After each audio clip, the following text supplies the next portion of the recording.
আওয়ামী লীগ সরকার গত ১৬ বছরে মানুষকে যেভাবে নির্যাতন, গুম, খুন, হয়রানি করেছে, ক্ষমতার অপব্যবহার করে অন্য কোনো ফ্যাসিস্ট একই কাজ করলে ছাত্র জনতা তা মেনে নেবে না।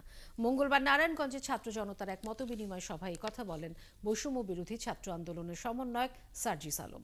শহরের মাসদাইরে একেএম শামসুজ্জোহা স্টেডিয়ামে এই সভায় তিনি আরও বলেন, ছাত্র জনতার অভ্যুত্থানে যে বাংলাদেশ পাওয়া গেছে সেটি যেন আবার কোনো নতুন ফ্যাসিস্টের হাতে না পড়ে, সেজন্য সবাইকে ঐক্যবদ্ধ থাকতে হবে। ছাত্র জনতার উপর শেখ হাসিনা সরকারের পুলিশ, ছাত্রলীগ যে হামলা নির্যাতন করেছে তার বিচার না হওয়া পর্যন্ত ছাত্র জনতা শান্ত হবে না বলেও ঘোষণা দেন তিনি। সভার আগে নগরীর বাংলা ভবনে ১৬ জুলাই থেকে ৫ই আগস্ট পর্যন্ত বৈষম্য বিরোধী আন্দোলনে নিহতদের পরিবারের সদস্যদের সাথে মতবিনিময় করেন সার্জিস আলম।